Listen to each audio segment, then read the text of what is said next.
Alphabet Castle, and how it all began. Once upon a time, in a magical land far away, there lived a king who had a splendid castle and a very important job.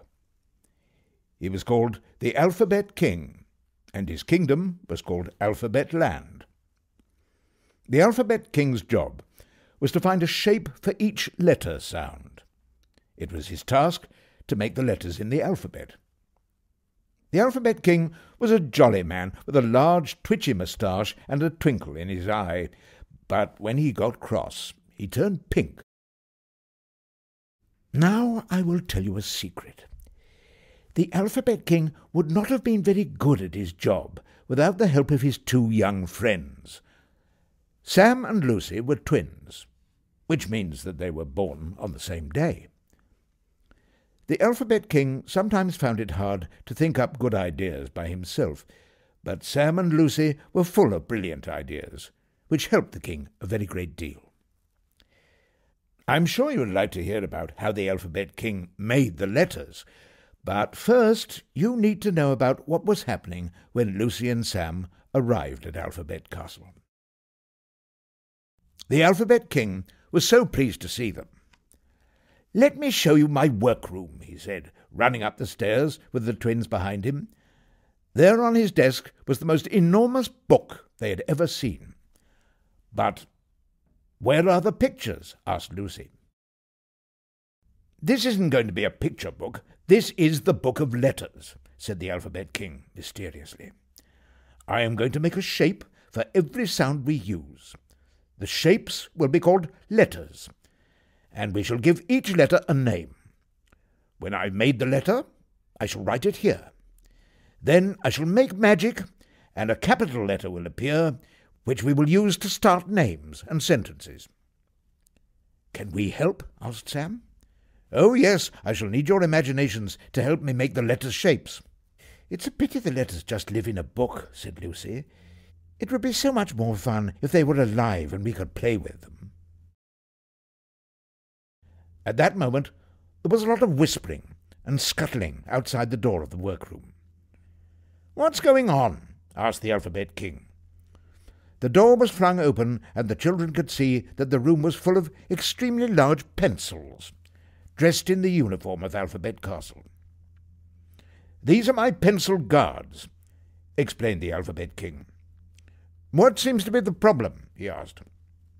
"We found this hanging around outside the castle, Your Majesty," answered the captain.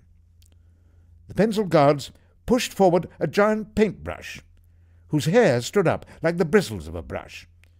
At once it came to life. "Your Majesty," said the paintbrush, bowing down, "forgive me. I am here to offer you my skills as a painter and a magician." "You're a magician?" asked Sam excitedly. "It is very simple," replied the paintbrush. "My paintings come to life when the first light of the morning sun shines upon them." The Alphabet King looked at the children and smiled. Lucy's wish may have come true. It seems that the letters might come to life after all. "I need paper," said the paintbrush, "the biggest piece you can find, and a room to hang the pictures. I need a room that catches the morning sun so it lights up my beautiful paintings."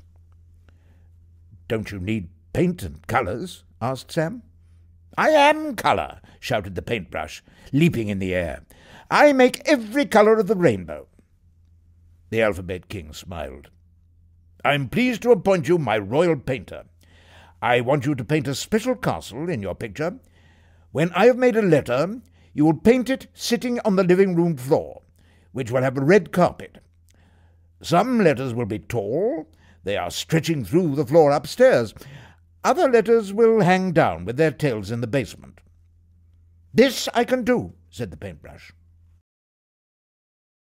The Alphabet King turned to leave the room, saying, "I know just the place for your pictures," but he found the door blocked by the pencil guards. "Get back to your posts at once," snapped the Alphabet King. The pencil guards turned round and began trooping out of the room. Suddenly the last pencil, whose tip wasn't as sharp as the others, bounced and knocked the pencils in front of him. They tumbled all over the place, making jagged lines on the walls with their tips. "Blunt," said the Alphabet King sternly, "you are a troublemaker." The pencil who had caused the accident was perched on top of the pile of pencils, not looking at all sorry. The Alphabet King threw open the huge doors to a long room with big windows and a red carpet on the floor. "This will be perfect," said the paintbrush, leaping around the room with excitement. "I can hang the pictures on this long wall, and then you will see my magic. We shall call it the Gallery of Letters," proclaimed the king in a grand voice. That night, as they were getting ready for bed, Lucy and Sam talked about their day. "I'm looking forward to exploring the whole castle tomorrow," said Lucy. "I think we're going to have lots of adventures here." They got into their beds and jumped up and down, shouting with happiness. Suddenly the door opened, and there was the Alphabet King, standing in the doorway. Sam thought they would be in big trouble, but before you could say pencil, the Alphabet King had joined in. It was the best bed bouncing ever, and for Lucy and Sam, the start of a wonderful time in Alphabet Land.